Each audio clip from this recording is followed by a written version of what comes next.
operating track. The history here is just phenomenal.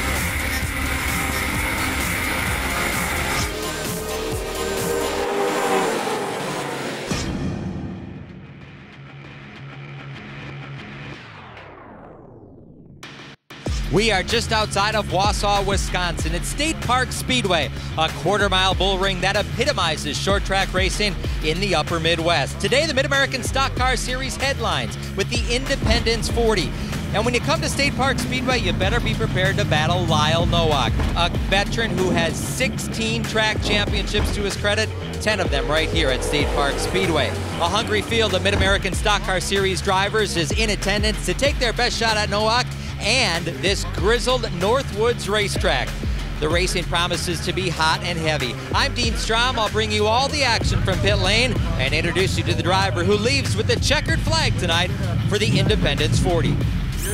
Okay, Dean, thanks very much. We'll look forward to hearing from you a little bit later on. I'm Scott Hoke. Let's take a look at what's happening on track today in Wausau as the prelude to the Independence 40. Of course, qualifying 2 laps around the oval to determine the main event starting lineup. And then we'll go racing. Heat races, 2 of them, not only for cash, but certainly championship series points as well. 8 laps for the 2 heats. And then the main event, the Independence 40. 40 laps around this great track at State Park Speedway. Let's see what happened. Heat race number 1 was up for grabs from the moment the green flag dropped. Let's show you what happened here at the start. On the pole, it's Greg Beebe in the gray 98 taking the inside line, but right away, Ben Glasscock challenging for the lead around the outside, and he's got it in that 83 blue and white machine. But Stephen Cox, a 2-time sports car road racing champion in the blue and black car, says, "Hey, Mr. Glasscock, I'm right behind you. Don't forget about me." Stephen Cox there on the inboard view. Oval wins on both dirt and asphalt, stock cars, open wheels, but he has yet to win that elusive Oval Series championship.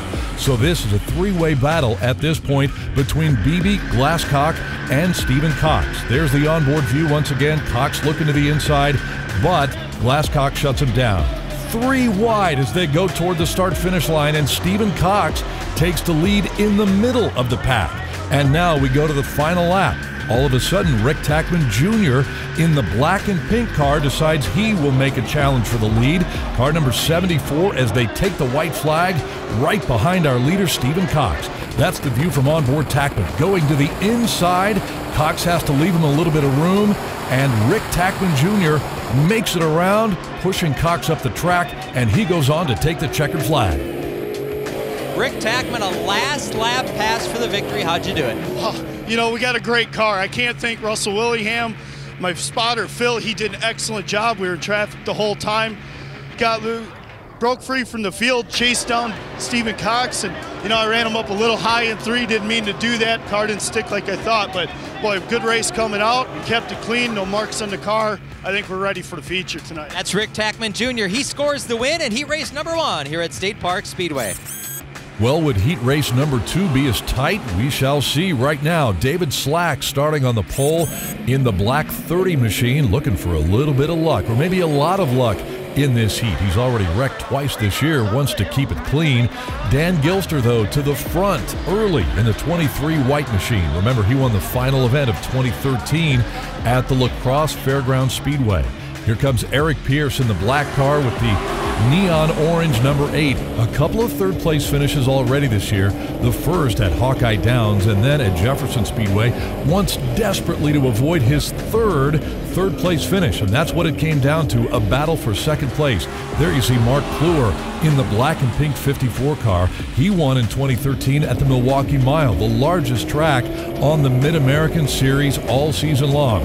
But as mentioned, with Dan Gilster well in front, it's David Slack and Eric Pierce battling for second, and Pierce gets that P2 finish in heat number 2 with Gilster driving away from the rest of the field, setting up a terrific Independence 40. Let's go back down to pit lane and hear from the winner in heat 2.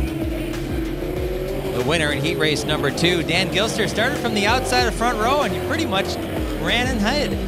Yeah, this car's been a work in progress. We had it at the Rockford race, the opener, and weren't happy with it, so we tore it all back apart and brought it here. And we've been struggling to have forward bite, and I think we finally found some. So hopefully we got something. We'll have to start deep in the field of the feature, but can't thank my sponsors and car owner enough, and we'll see what we got for the feature. That's Dan Gilster picks up the win, and he raced number 2 Mid-American Stock Car Series at State Park Speedway. Okay, the cars are coming back out onto the track, and we are just about set for the main event, the Independence 40 feature, coming up next from State Park Speedway. Short track drivers across America have a thirst for power. They need reliable power. They need affordable power. They need power backed by experience, proven by championships, supported by experts. They need the power to win. McGonigal Engine Performance delivers power. Every track, every class, every weekend. McGonigal Engine Performance, the power to win. The National Museum of the United States Air Force and the Great War Airplanes Association is proud to present the 9th World War I Dawn Patrol Rendezvous. It's a weekend extravaganza featuring vintage World War I aircraft, period reenactors, antique automobiles, and exacting detail remote control aircraft.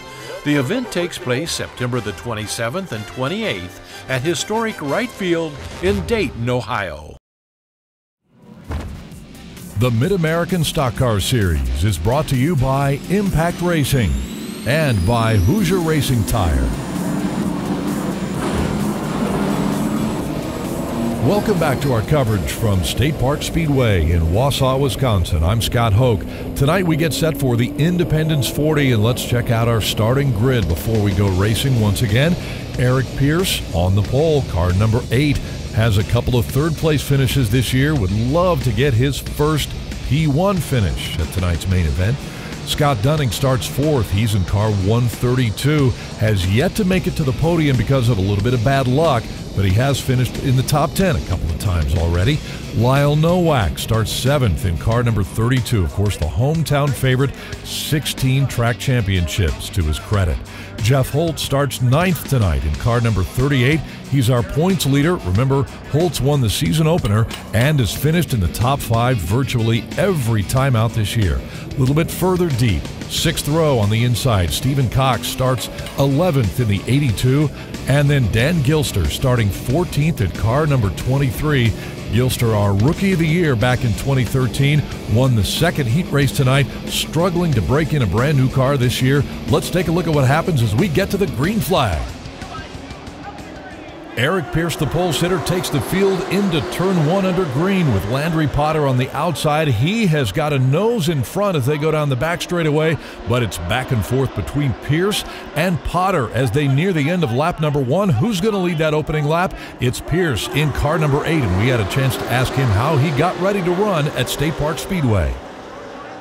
Yeah, basically what I spent all week was watching YouTube videos, different onboard cameras and different series that were here just to try to get a line. Hopefully find somebody that's raced here a bunch like my buddy Jeremy Spoonmore and try to follow him in the first practice just to get the line, and then after that just where the car's comfortable. And we've the smaller tracks have been good to us. I finished 3rd last week at Jefferson, and 2 races before that finished 3rd at Hawkeye Downs, and hopefully bring home another top 5. Well, Eric Pierce is running first right now, but that lead is far from comfortable. And look at the 95 of Jeremy Spoonamore, who is a veteran at this race course, coming up behind Eric Pierce on the inside, gradually closing that lead down. It is a battle for the lead between Spoonamore and Eric Pierce. Now, you may have noticed a small black patch on the race course in between turns 3 and 4. Let's send it down to Dean Strom now for more on that and how it affects the drivers.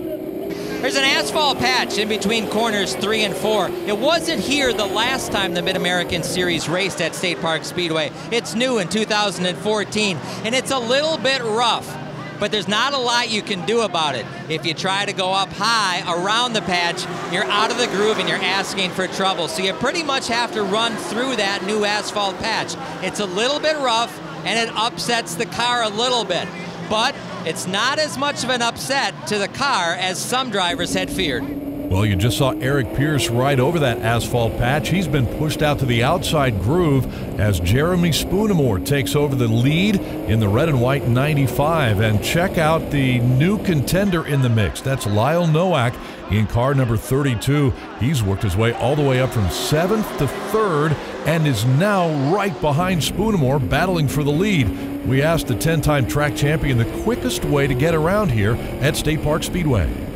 Well, you have to have a good handling car here. Horsepower is not real critical here, but you got to be able to roll through the corner and get off the corner with good forward bite. You have to be smooth. The harder you try to go fast here, the worse it's going to get. So, I mean, slow and steady wins the war here. How big, a 40-lap race, how big is starting position? How key is that? I think it's always key in the Mid-Am Series because of the quality of the competition we have. You'd like to start near the front, obviously. If you get too far back, you get mired in a lot of traffic. You wind up using the car up hard to pass where other cars are out ahead of you, where they're not having to run so hard right away. So getting a first 3-4 row starting spot would be important. Lyle Nowak still running second to Jeremy Spoonamore as they go past the start-finish line, and we've got a yellow out for a spin in between turns 3 and 4. Doesn't appear to be any contact with the wall. That's Mark Bruner in car number 00. You can see him put it in reverse and get it back going in a straight line. We'll take a look at the replay here. Very top part of your screen.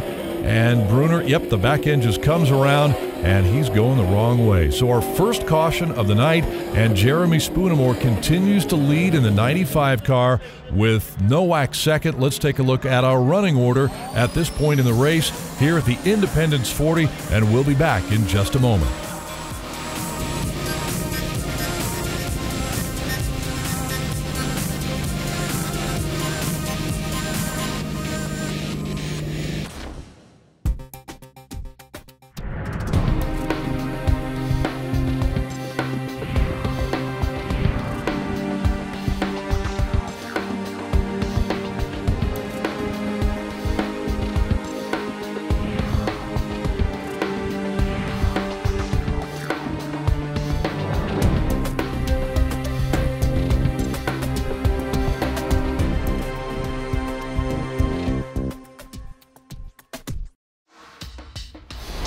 Short track drivers across America have a thirst for power. They need reliable power. They need affordable power. They need power backed by experience, proven by championships, supported by experts. They need the power to win. McGonigal Engine Performance delivers power. Every track, every class, every weekend. McGonigal Engine Performance, the power to win. The Mid-American Stock Car Series is brought to you by McGonigal Engine Performance, the power to win, and by Bochette Timepieces, high-grade, quality-made timepieces.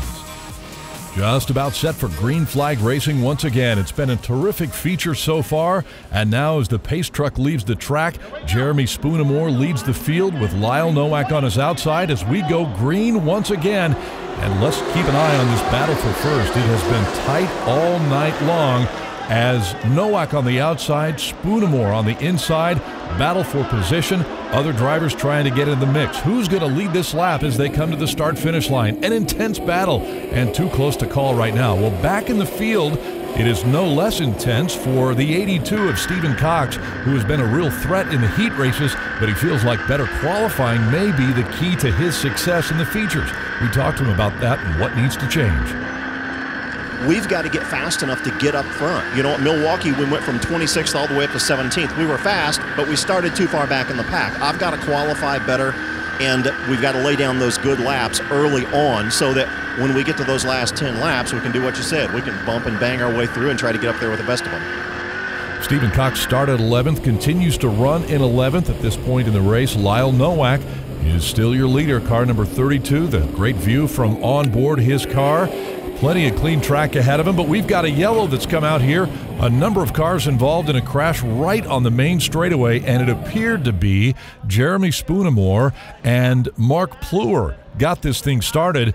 And certainly no problem for Lyle Nowak as he makes his way very slowly through the debris field. Look at Stephen Cox going the wrong way. Also some big-time damage in the 23 car of Dan Gilster.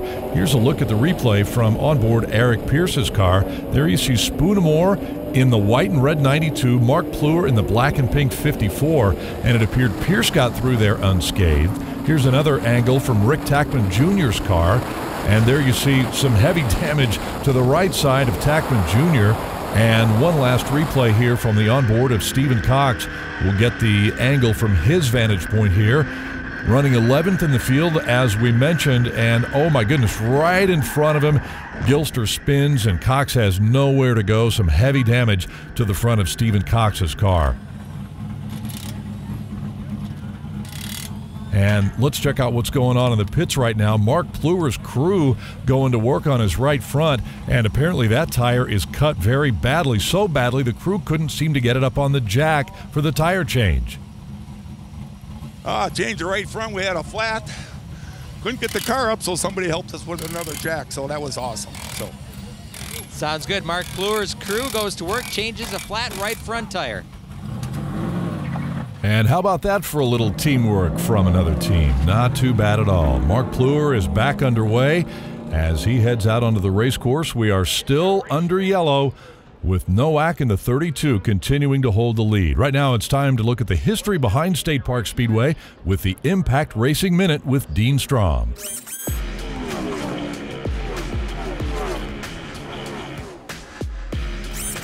State Park Speedway at the base of Rib Mountain is one of the most historic short tracks in all the Midwest.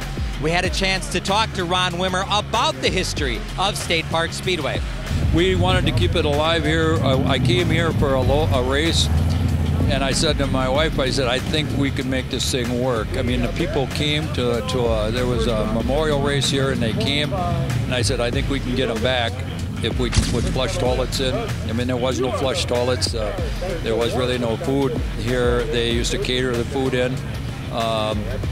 The pit wall, they used to come right straight into the pits. It was a very dangerous situation. There was no pit slabs. We put in 44 pit slabs. There was only 10 when we bought it.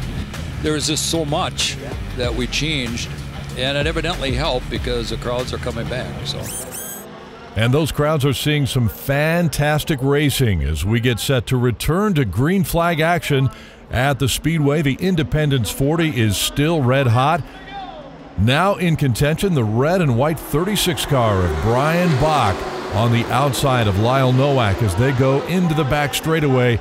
Just a little bit of an opening there for Nowak, but Bach is still right there. It's Nowak, Bach, Jeremy Spoonamore, and Eric Pierce, 1, 2, 3, and 4 as they cross the line in the Independence 40. Let's take a look at our running order from the State Park Speedway, and we'll be back in just a moment.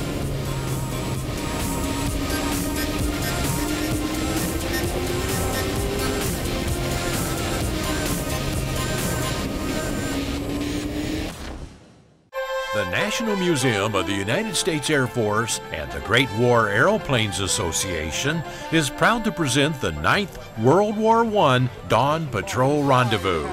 It's a weekend extravaganza featuring vintage World War I aircraft, period reenactors, antique automobiles, and exacting detail remote control aircraft. The event takes place September the 27th and 28th at historic Wright Field in Dayton, Ohio.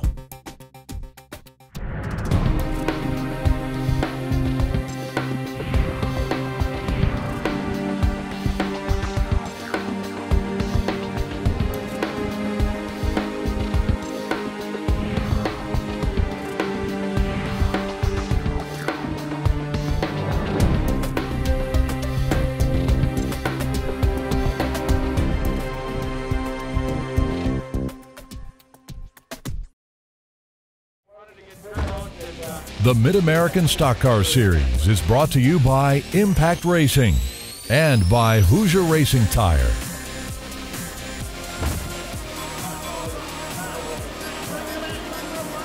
Welcome back to our coverage of the Independence 40 from the legendary State Park Speedway in Wausau, Wisconsin. Out in front, yes indeed, it's still Lyle Nowak in car number 32 with Brian Bach in the 36 right behind him. Remember, Nowak has led most of this race after starting 7th and working his way up to 3rd early in the event this evening. Now, let's jump back in the field a little bit and give you an update on Stephen Cox. Remember, he was involved in that crash not too long ago when Dan Gilster spun right in front of him. Cox had nowhere to go and some heavy damage on the front end of his car. Stephen decided to stay out on the track, and despite restarting dead last, he's actually worked his way back up to 13th position in the event tonight. Right now, let's go downstairs once again and join pit reporter Dean Strom with another look at one of the little nuances of this track that the drivers have to deal with here at State Park Speedway. Dean? There's a concrete stretch on the back straightaway between the back straight and the wall. I had a chance to talk to Mark Plur, and he says it's almost like rumble strips. Now, you can run up there. Sometimes the car will just take you up there. Sometimes you'll get squeezed in traffic. You can run up there. But according to the drivers, you don't want to run up there if you don't have to, because like Mark Plur said, it's almost like rumble strips. There's not a lot of grip, and it's a little rough on the car. Okay, Dean, thank you very much. Let's check out the final lap of this race now as the white flag comes out. Lyle Nowak, car number 32, still out in front. He's led most of the way, and now a half a lap to the checkered flag. But Brian Bach right behind him. Does he have one move left as they come off of 4? Not to be for Brian Bach. The checkered flag flies for Lyle Nowak, the hometown racer, winning at State Park Speedway. Right now, let's go downstairs to Dean Strom with our winner in Hoosier Tire Victory Lane. We'll get the top finishers down trackside and get a word with them. So two of the folks from Sopwith Motorsports. Lyle Nowak puts the window net down. He is out of the car. The hometown driver goes to victory lane at State Park Speedway. Lyle, you made the pass for the lead on the outside. How did you do it? Well, we had that chance on that restart. I figured the only chance I had is if I could get a good enough jump on Jeremy to try to get by him. If we couldn't have done it in the first couple laps, I don't think we would have passed him. But we were just fortunate to have enough grip and get it done on the outside. This is your home track. You've won championships here, racing in front of the hometown fans. How does it feel to go to victory lane? Oh, it's real special because last year we had a rough year, and the expectations are to run good here because of my hometown roots here, and sometimes when it doesn't happen, then you feel, you know, like you're disappointed, and I've disappointed a couple times, so just happy that we can pay him back tonight. Lyle Nowak picks up his second Mid-American Stock Car Series win in a row. Does so tonight at State Park Speedway in the Independence 40.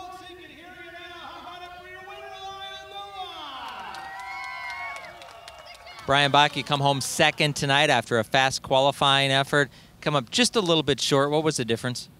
Oh, starting position probably more than anything. I was a pretty good car, so, but Lyle's tough here. It's going to be hard to get around him when you're behind him, no matter if you got a great car or a good car. So after about 5 laps of riding behind him, trying to get underneath him, I started trying different lap lines and stuff to get a run in the top and the bottom, and he's so smooth at this place. He's got so many laps, and you wait for him to make a mistake, and he just don't. So, Jeremy Spoonmore, you come home third tonight. Tell us about your run. It wasn't bad. You know, we passed for the lead there. We led a little bit, and I made a driver error. Started driving the car, you know, making my entries, entering the corners wrong, and fell back there a little bit and figured out what I was doing wrong and made our way back to third. Lyle Nowak got by you for the lead on the outside. Were you a little surprised he was able to do that? Definitely not. Lyle's good. You know, he's got 17 championships here, tons of laps. You know, it blows my 3 times out of the water being here. So I knew he'd be fast. I just thought maybe we could hang with him a little longer, but you know, I'll take third. Well, here's a look at our top 10 with Nowak, Bach, and Spoonamore on the podium tonight. Our pole sitter Eric Pierce comes home 8th in car number 8. Well, that'll wrap things up for us tonight. For Dean Strom, I'm Scott Hoke. Thanks so much for watching, and we'll see you next time on Sopwith Motorsports TV.